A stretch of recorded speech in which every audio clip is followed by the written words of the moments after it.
Hey, this is DJ Vito G. I just want to say I had a great time talking with the queen of entertainment news in South Jersey, Miss Whitney Ullman. Thank you very much. Hey, what's up, everybody? I'm Whitney Ullman, and we are here in Atlantic City at the pool after dark. And I have to say, I'm so excited right now to be sitting next to DJ Vito G, South Jersey native. I love the fact that I've known you for years, and a long time. And I mean, you've played here, you've played in some other places, but you play around the whole entire country. So talk to us about being local and then growing to a national level. Well, first of all, I want to say it's an honor to be sitting next to you. And a little short story about Whitney. I used to do a live mix at 5 o'clock on a radio station, and I would do a lot of throwback songs, and she would go crazy every time I would drop, what was it, Backstreet Boys or New Kids on the Block? Which one? Yeah. That's just a little short story about how far we go back. But yeah, I've been blessed to be able to do what I love, and it's really a great thing. And you know, this establishment itself was a launch pad for me. That was able to give me a national recognition to be able to play different places, because it seems like everywhere I go, people know Harris Pool. So, you know, I'm always thankful for the launch pad that this establishment gave me, but also when you get to those different places and you're traveling and you're in different markets, you have to know how to play the room and you have to perform. If you don't perform, they don't want you back. So I just interviewed a nationally recognized DJ as well, and he was talking about the differences between, let's say, the EDM DJs. People go because they want to hear that music. Yes. When you're a top 40 DJ and you have to kind of keep the crowd going, it's not as easy, because if you don't know the current stuff, people aren't going to like you. Exactly, and you don't know, the music styles change from market to market. I can go down south and play maybe more of an open format southern hip-hop style, or I might be in Miami and they want more house, so I might be on the West Coast and they want more West Coast hip-hop. Or even going up when I travel to New York.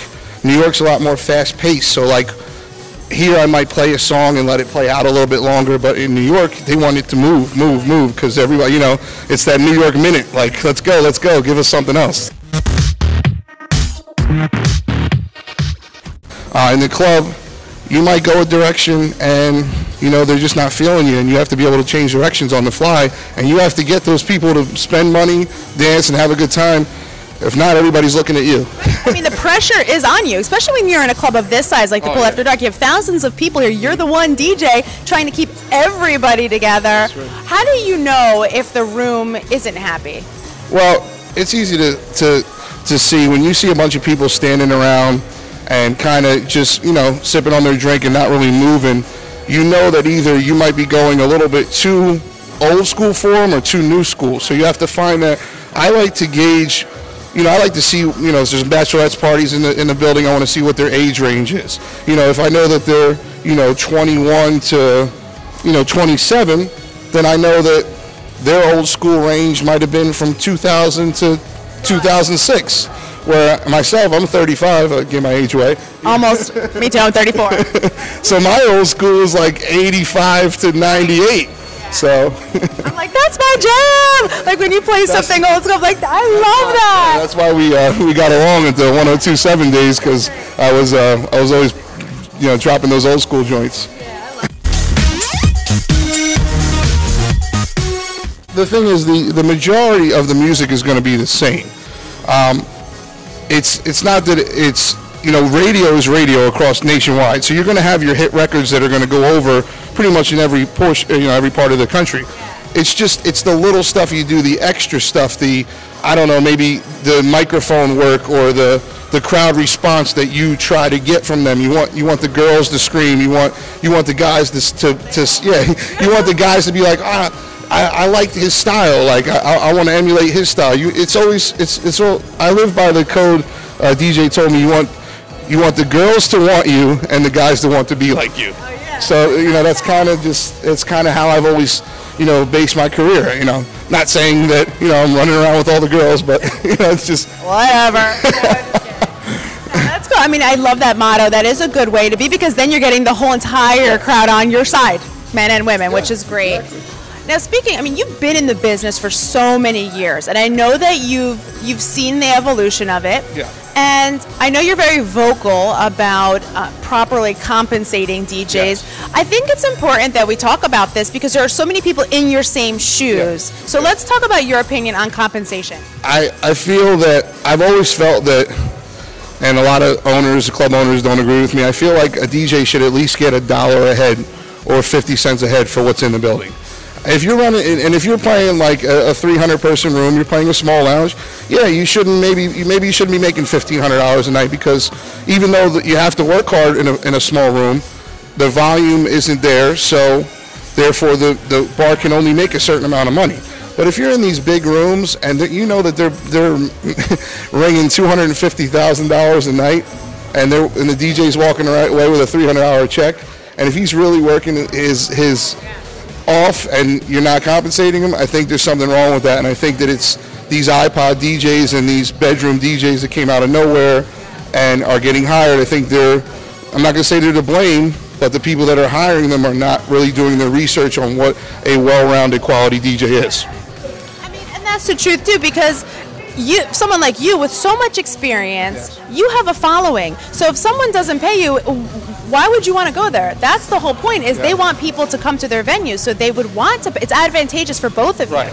And I've learned that over time to just turn things down. Now, like if it's something that's going to hurt the what do you call it? I guess like what's that called, when the average of everybody's pay. If I'm taking a nosedive in pay, I know it's going to hurt the game completely. So I'm just going to, step away from it. I had to turn down New Year's gigs last year because the money just wasn't there. Right.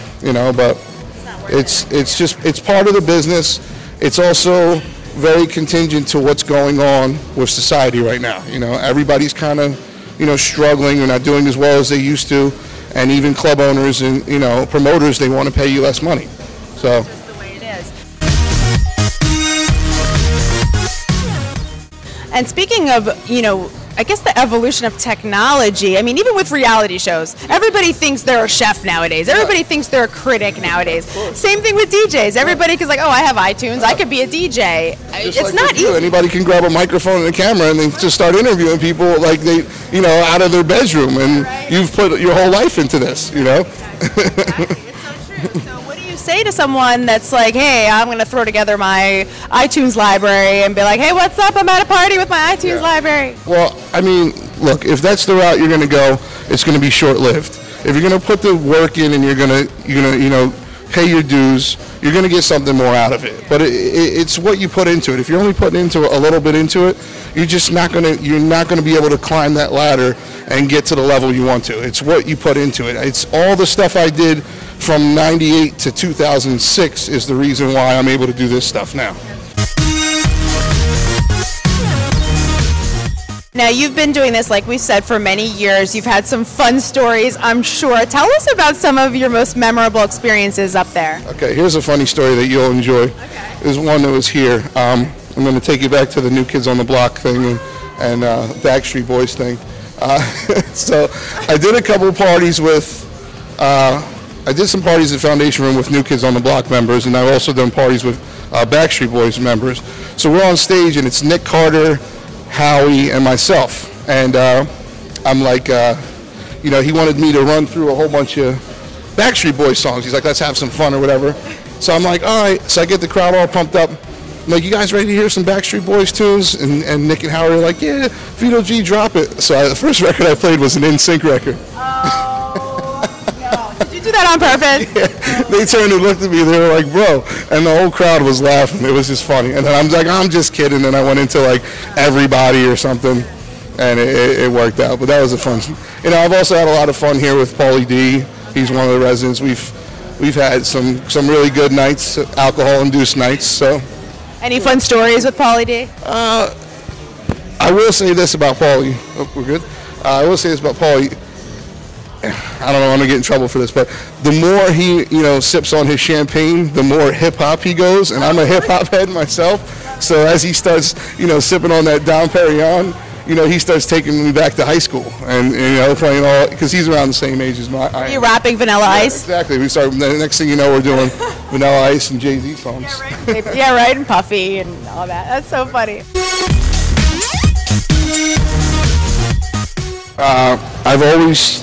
I've worked with him one time, but it wasn't really a collaboration. I've only I opened for him. It was Kid Capri. I opened for him in 2003 at Trump Plaza. I've always wanted to do 4 turntables with him because I feel like our styles are very similar. And back when I DJed with him, I was only 23. I was still new to the game. I wasn't as polished. I would like to work with him like this version of me, you know, so he could see how much of his influence actually was on me. Wow. Yeah. Really learned a lot from him. I think that's great. Well, we're going to have to tell him on social media. We're going to make sure to let him know, Kid Capri, you got to work with DJ Vito G. He learned a lot, and he wants to work with you. We'll get you down here. We'll cut the check, man. We'll find a way to get you paid. So you've recently played in Madison Square Garden. I mean, you were on the Jumbotron. That's what it's called, right? Yes, yes. How did that make you feel? Well, I felt very accomplished. Like, I felt like all those years of my parents saying, you still want to do this DJing thing? Like, it's not really making too much money. I felt like that was like an achievement that they could say that my son was on the Jumbotron in Madison Square Garden. So there's not many people that have done that. And working for the Knicks was incredible. And the fact that they've actually made me their special events DJ is really cool. You know. Wow, so you're going to be at all their special events? All their special events for 2015 that they need a DJ for. So. When did you know you wanted to be a DJ? I mean, were you like, hey, Mom and Dad, I really want to be a DJ? Were they like, yeah, son, you know, how did that work? No, it was never that conversation. It was more like, no, you're going to be a doctor. So, but, no, I used to destroy my mom's records when I was 3 or 4 on her record player. Then she bought me a Fisher-Price record player. I had my own records. I loved the sound of a scratch ever since I heard, I'm dating myself, Herbie Hancock, Rocket. That scratch, that was, yeah, that was it. That was I was hooked right after that. So that's when I knew I wanted to do it. You know, but financially, you know, going in my teenage years and all that, I didn't have really money for turntables. I would do a lot of mixtape stuff. I would make stuff for my basketball team. Mixtapes, yeah. Remember those? Yeah, a tape. Yeah, tape. For all the young people watching, there's a cassette tape. You've probably never seen one of those before. You'd hit record on the radio when you heard a song you liked, and you're like, oh, and I'll pause, record. Yeah, exactly. So I would make little tapes for my basketball team or whatever for, you know, we would come out to. And then in college, I started... There was actually a studio that had turntables and everything I needed, so I started getting back into the whole turntable stuff. I did college radio. After college, I didn't really know what I wanted to do, so I was doing security in a couple of nightclubs, and I just got a chance to DJ, and I took it from there. I like to do the Supperclub in LA. Okay. I think that's a pretty cool venue. I mean, every DJ wants to play Hakkasan in Vegas because that's like the hottest thing out. Marquee is also pretty cool in Vegas. I used to do Cosmopolitan. I used to do Bond Bar, which is also in the same venue. So, honestly, I really would like to travel out of the country now. I've seen a lot in the country. I would like to go to like China, maybe Canada. Dubai? Just Dubai. That's where it's at, you know? Everybody's talking about Dubai, so yeah, that's where I'd like to go. I think that the talent that I'm most proud of myself for is being a great dad. Shout out to my daughter, Gianna, I love you. I wear this necklace. This is my Papa Bear necklace. Gianna has the other half, which says Baby Bear. That is so cute. I think that's my best talent, being a great dad. So the cool thing is, I mean, you had your roots here in Atlantic City. You've traveled all around the country, and now you are back here in Atlantic City. How does it feel to be back here? I'm really thankful to be back here. You know, I had a good 5-6 year run. Then it was just time to explore some other options. After doing that, you know, it was nice to be able to, for Howard Weiss and Frank and everybody here at Harris Pool to say, you know, we want you to come back home and we want you to do dates. I'm used in a different context now. I'm not weekly like I was, which I feel is a blessing for me, because I'd rather do a Wednesday, a Friday, and a Saturday than just be here Wednesday, and then not get to explore other options with, you know, meeting different celebrities and working for them. So I'm used in a, you know, it's almost like, I like to compare it to like professional wrestling. Like, you see a wrestler have a good run, he gets injured, he comes back and he's utilized as like different spots. You know, The Rock comes in once in a while just to light up the building, and then he goes away for a little while. So I guess I'm The Rock for Harris Pool. I don't know. I'm The Rock for Harris Pool. That's DJ Vito G. That's what he's living by. I love that. That's so cool. Well, we welcome you back here to Atlantic City. Thank you so much for interviewing with us. Well, you can go to my facebook.com/DJVitoGNJ. I've been using Instagram heavy right now. That seems to be better, more traffic than the website. So my Instagram is DJVitoGNJ. Twitter is also the same. If you Google DJ Vito G, it'll take you to all my links. Awesome. Well, thank you so much, DJ Vito G in the house right here at Harris the Pool After Dark. Come see him in Atlantic City, and you can follow him on most social media at DJ Vito G NJ. Thank you so much for watching, everybody. I'm Whitney Ullman, and you can follow me at GoToWhitney.